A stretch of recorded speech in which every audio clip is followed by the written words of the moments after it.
गणेशाय नमः। सर्वमंगलमांगल्ये शिवे सर्वार्थसाधिके शरण्ये त्र्यंबके गौरी नारायणी नमस्तुते, नारायणी नमस्तुते। नमस्कार भक्तजनों, मेरे YouTube चैनल में आप सभी का स्वागत है। आज हम सुनेंगे माता छिन्नमस्ता की कहानी। माता छिन्नमस्ता जो कि आदि शक्ति स्वरूपा 10 विद्या महारूप का 5वीं देवी मानी जाती है।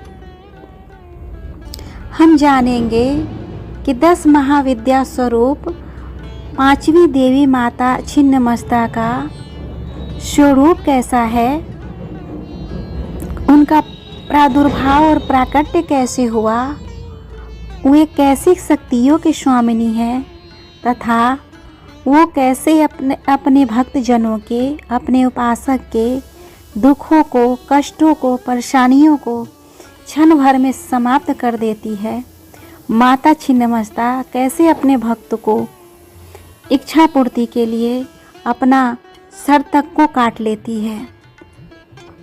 साथ ही जानेंगे कि माता छिन्नमस्ता की आराधना किसे करनी चाहिए, कब करनी चाहिए। ऐसे 10 महाविद्याओं की कथा विशेष रूप से गुप्त नवरात्रि में विशेष महत्वपूर्ण माना गया है।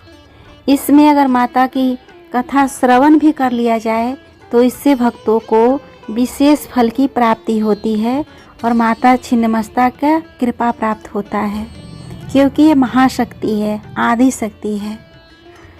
तो आइए जानते हैं सबसे पहले माता छिन्नमस्ता का प्रादुर्भाव कैसे हुआ, ये जाने। नारद पंचतंत्र के अनुसार एक बार देवी पार्वती अपनी 2 सखियों के साथ मंदाकिनी नदी में स्नान हेतु गई थी। नदी में स्नान करते हुए देवी पार्वती काम उत्तेजित हो गई तथा उत्तेजना के फलस्वरूप उनका शारीरिक वर्ण काला पड़ गया। उसी समय देवी के संग स्नान हेतु आई दोनों सहचरी डाकिनी और वारिणी, जो जया और विजया नाम से भी जानी जाती है, क्षुधा ग्रस्त हुई और उन दोनों ने पार्वती देवी से भोजन प्रदान करने हेतु आग्रह किया। देवी पार्वती ने उन दोनों सहचरियों को धैर्य रखने के लिए कहा तथा पुनः कैलाश वापस जाकर भोजन देने का आश्वासन दिया, परंतु उनके दोनों सहचरियों को धैर्य नहीं था। वे दोनों तीव्र क्षुधा का अनुभव कर रही थी तथा कहने लगी, देवी आप तो संपूर्ण ब्रह्मांड की माँ हैं और एक माता अपने संतान को केवल भोजन नहीं अपितु अपना सर्वस्व प्रदान कर देती है। संतान तो पूर्ण अधिकार है कि वह अपनी माता से कुछ भी मांग सके, तभी हम बार बार भोजन हेतु प्रार्थना कर रहे हैं।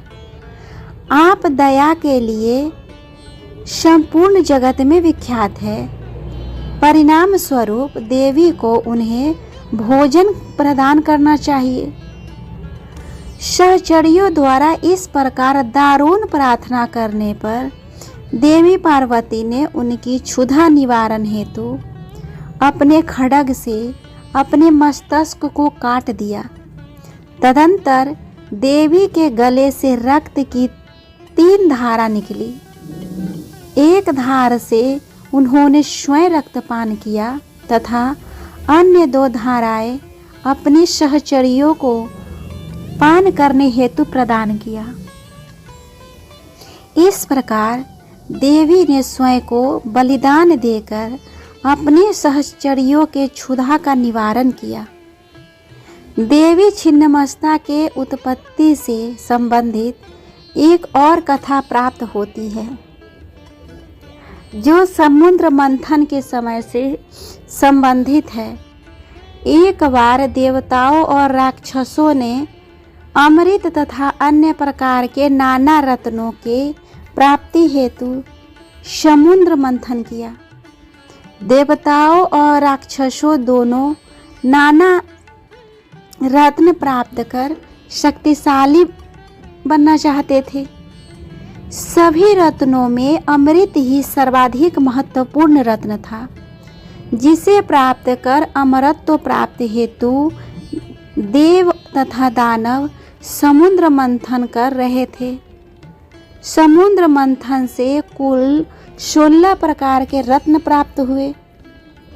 देवताओं ने वैद्य धन्वंतरी अमृत कलश के साथ अंत में प्रकट हुए। तदंतर देवताओं और राक्षसों दोनों में अमृत कलश प्राप्त करने हेतु भारी उत्पात हुआ। अंततः देवताओं से दैत्य अमृत कलश लेने में सफल हुए। समस्या के निवारण हेतु भगवान विष्णु ने मोहिनी अवतार धारण किया। अपने नाम के स्वरूप ही देवी मोहिनी ने असुरों को मोहित कर लिया तथा असुर राज बाली से अमृत कलश प्राप्त कर देवताओं तथा दानवों को स्वयं अमृत पान करने हेतु तैयार कर लिया। मोहिनी अवतार में स्वयं आद्य शक्ति महामाया ही भगवान विष्णु से प्रकट हुई थी। देवी मोहिनी ने छल से सर्वप्रथम देवताओं को अमृत पान कराया तथा शेष स्वयं पान कर अपने हाथों से अपने मस्तक को धड़ से अलग कर दिया, जिससे अब और कोई अमृत प्राप्त न कर सके। अब हम जानते हैं माता देवी छिन्नमस्ता का भौतिक स्वरूप। माता छिन्नमस्ता का भौतिक स्वरूप कैसा है? देवी छिन्नमस्ता बिखरे बालों से युक्त नग्न हो कामदेव तथा उनकी पत्नी रति के ऊपर अत्यंत उग्र रूप धारण किए हुए हैं। कमल के मध्य में खड़ी है। देवी का शारीरिक वर्ण पीला तथा लाल पीले रंग का है तथा पूर्ण उभरे हुए स्तनों से युक्त देवी 16 वर्ष की कन्या के रूप में प्रतीत हो रही है। देवी ने मानव मुंडों की माला के साथ सर्पों तथा अन्य मूल्य रत्नों से युक्त आभूषण धारण कर रखी है। देवी सर्प रूपी यज्ञोपवीत धारण करती है।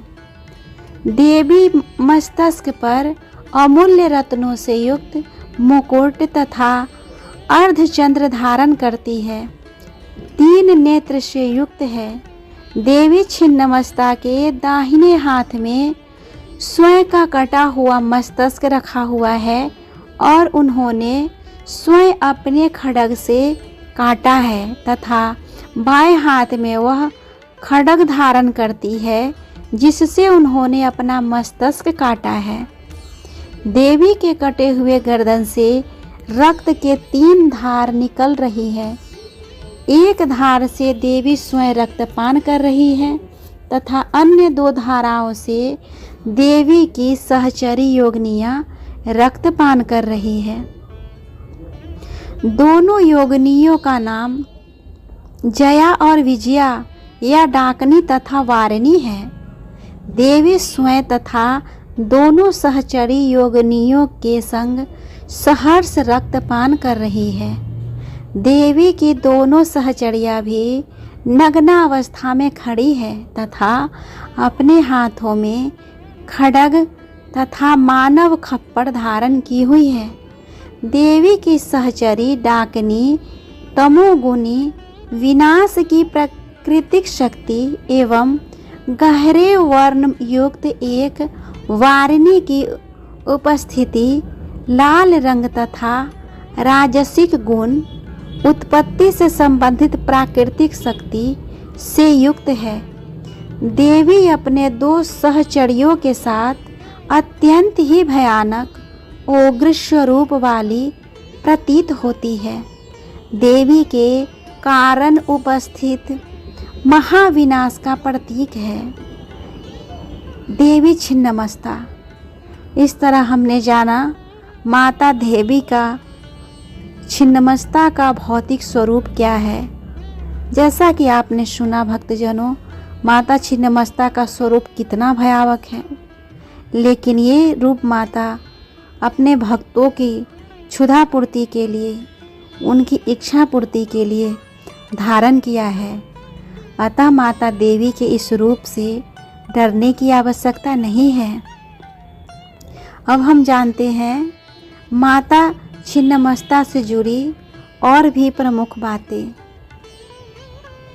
सामान्यतः हिंदू धर्म अनुसरण करने वाली देवी छिन्नमस्ता के भयावह तथा उग्र स्वरूप के कारण स्वतंत्र रूप से घरों में इनकी पूजा नहीं होती है। देवी के कुछ एक मंदिरों में उनकी पूजा आराधना की जाती है।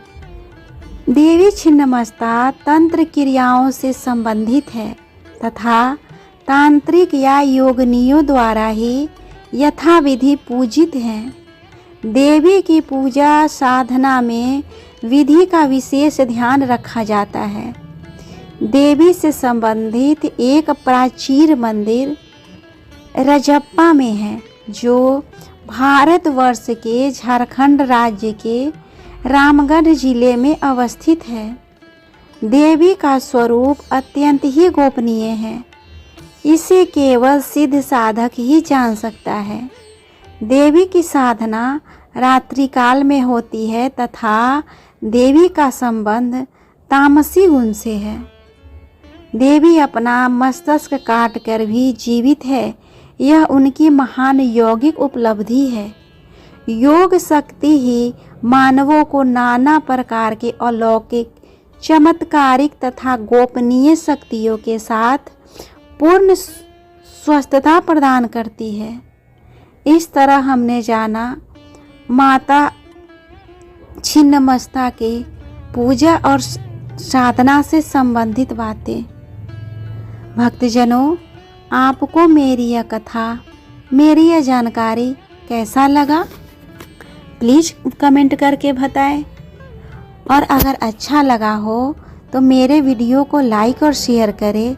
साथ में मेरे चैनल को भी सब्सक्राइब कर ले, ताकि मैं इस वीडियो का अगली सीरीज, जो कि महादश विद्या रूप का छठा सीरीज त्रिपुर भैरवी की कथा है, उसको अपलोड करूंगी, तो उसका नोटिफिकेशन जल्द ही आपको मिले और आप माता त्रिपुर भैरवी के भी कथा का श्रवण कर पाए और इनसे अपने जीवन के सारे मुश्किलों और दुखों का, समस्याओं का समाधान कर पाए। क्योंकि महाविद्या की कथाएं अत्यंत ही शक्तिशाली और प्रभावी है तथा भक्तों के समस्त दुखों और दर्दों को दूर करने वाली है। कथा श्रवण करने से भी अपार शक्ति की प्राप्ति होती है। अतः आप ये कथा सुनना न भूलें। तब तक के लिए आप लोग अपना ख्याल रखें। जय माता दी।